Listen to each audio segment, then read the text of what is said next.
दोस्तों कहते हैं ना कि बेहतरीन मौके कभी दरवाजा खटखड़ाकर नहीं आते, वो बस एक नोटिफिकेशन के रूप में सामने आ जाते हैं। नवोदय विद्यालय समिति ने राजस्थान, हरियाणा और दिल्ली के लिए 2026-27 सत्र की कॉन्ट्रैक्ट भर्ती का एक बहुत ही मैसिव कैंपेन शुरू कर दिया है। अगर आप टीचिंग या मेडिकल फील्ड में अपने करियर को एक नई उड़ान देना चाहते हैं तो सच मानिए ये आपके लिए एक बहुत बड़ा और सुनहरा मौका हो सकता है। हेलो दोस्तों, कैसे हो आप लोग? आई होप आप लोग अच्छे होंगे and welcome back to our YouTube channel सरकारी नोटिस HQ में। आज हम बात करेंगे NVS teaching and non teaching recruitment 2026 notification out apply. आज के इस एक्सप्लेनर में हर एक डिटेल को हम बहुत ही बारीकी से डिकोड करेंगे। और हाँ, ऐसी ही सटीक और तेज अपडेट्स हमेशा पाते रहने के लिए बेल आइकन प्रेस करना बिल्कुल मत भूलिएगा। आज के इस एक्सप्लेनर में हम इन पॉइंट्स को कवर करेंगे।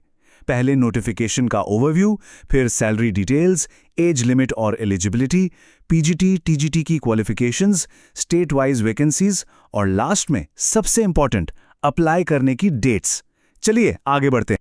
तो सबसे पहले बात करते हैं नंबर 1 नोटिफिकेशन ओवरव्यू की। देखिए, हम हवाई बातें नहीं करेंगे। ये रहा NVS रीजनल ऑफिस जयपुर का बिल्कुल ऑफिशियल नोटिफिकेशन।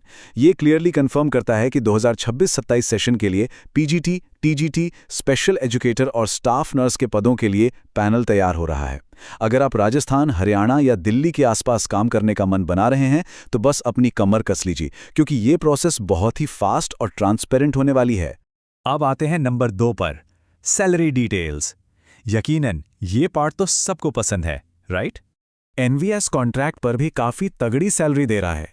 यहाँ ध्यान देने वाली बात यह है कि नॉर्मल स्टेशन और हार्ड स्टेशन के पे स्केल बिल्कुल अलग हैं। हार्ड स्टेशन मतलब वो इलाके जो थोड़े दूर दराज या चैलेंजिंग होते हैं। पीजीटीज के लिए नॉर्मल में 35,750 और हार्ड स्टेशन में सीधे 42,250 रुपीज़ महीने का प्रावधान है। टीजीटीज, लाइब्रेरियन और स्टाफ नर्स के लिए ये 34,125 और 40,625 रुपीज़ है। मतलब अगर आप थोड़ी चुनौती लेने को तैयार हैं तो हार्ड स्टेशन वाला ऑप्शन फाइनेंशियली काफ़ी ज़बरदस्त साबित हो सकता है। सैलरी स्ट्रक्चर तो बढ़िया है। अब देखते हैं नंबर 3, एज लिमिट और एलिजिबिलिटी। यहाँ एक बहुत बड़ा प्लस पॉइंट है। सभी कैटेगरीज के लिए अपर एज लिमिट 50 साल रखी गई है, जो कि 1 जुलाई को बेस मानकर कैलकुलेट होगी। जी हाँ, पूरे 50 साल। इसका मतलब है कि फ्रेशर्स के साथ साथ जिन लोगों के पास सालों का एक्सपीरियंस है, उनके लिए भी यहाँ दरवाजे पूरी तरह से खुले हैं। अब कुछ डिजायरेबल क्वालिफिकेशंस भी दी गई हैं। देखिए, ये मैंडेटरी नहीं है, लेकिन अगर आपके पास किसी रेजिडेंशियल स्कूल का एक्सपीरियंस है, बेसिक कंप्यूटर नॉलेज है और हिंदी, इंग्लिश या किसी रीजनल लैंग्वेज में अच्छी कमांड है, तो समझ लीजिए इंटरव्यू में आपका पलड़ा काफी भारी रहने वाला है। ये चीजें आपको भीड़ से एकदम अलग खड़ा कर देंगी। आगे बढ़ते हैं नंबर 4 की तरफ, पीजीटी और टीजीटी की क्वालिफिकेशंस।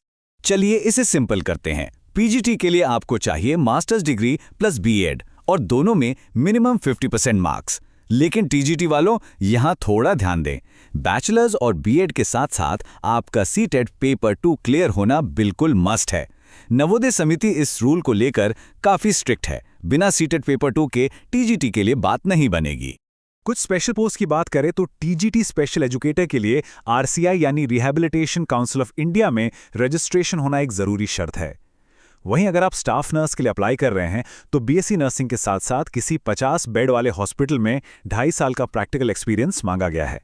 तो फॉर्म भरने से पहले ये क्राइटेरिया 2 बार जरूर चेक कर लीजिएगा। सिलेक्शन प्रोसेस को लेके एक और बहुत ही क्रूशियल डिटेल है। फॉर्म तो आप ऑनलाइन भरेंगे, लेकिन जब बात इंटरव्यू की आएगी तो वो पूरी तरह से ऑफलाइन यानी फिजिकल मोड में ही होंगे। आपको नोडल स्कूल में खुद जाना पड़ेगा। बस टीजीटी थर्ड लैंग्वेज को इसमें थोड़ी छूट दी गई है। तो भाई अपनी इंटरव्यू स्किल्स अभी से पॉलिश करना शुरू कर दीजिए। अब आते हैं स्ट्रैटेजी वाले पार्ट पर। Number 5, state wise vacancies. Competition कहाँ है और मौके कहाँ ज्यादा है, ये समझना बहुत जरूरी है। अब देखिए, टीजीटी कंप्यूटर साइंस में हरियाणा, दिल्ली में 26 सीट्स हैं। वहीं राजस्थान में बम्पर 35 सीट्स हैं। टीजीटी स्पेशल एजुकेटर के लिए भी राजस्थान में 34 सीट्स हैं। लेकिन पीजीटी इंग्लिश को देखें तो हरियाणा, दिल्ली में सिर्फ 1 सीट है, जबकि राजस्थान में 10।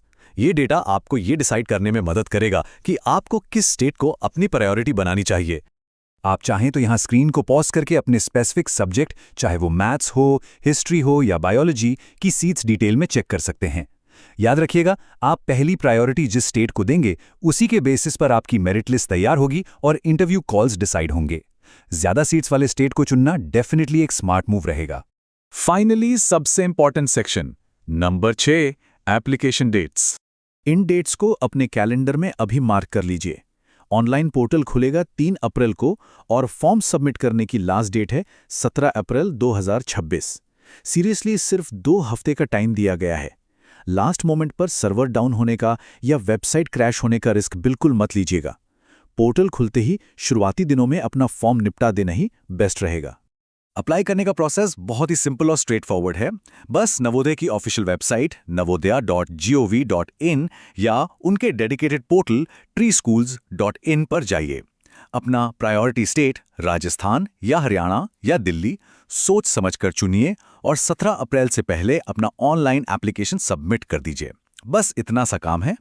तो अब सबसे बड़ा सवाल ये है, आप किस एनवीएस पोस्ट और सब्जेक्ट के लिए अप्लाई कर रहे हैं? हमें कमेंट्स में लिखकर ज़रूर बताइए। अगर आज का ये एक्सप्लेनर आपके लिए हेल्पफुल रहा हो तो इसे अपने दोस्तों के साथ भी शेयर करें। और हाँ, कोई भी फ्यूचर अपडेट आपसे मिस ना हो जाए इसके लिए चैनल को सब्सक्राइब करके वो बेल आइकन प्रेस करना बिल्कुल मत भूलिएगा। चलिए मिलते हैं अगली चर्चा में, तब तक अपनी तैयारी एकदम जोरों शोरों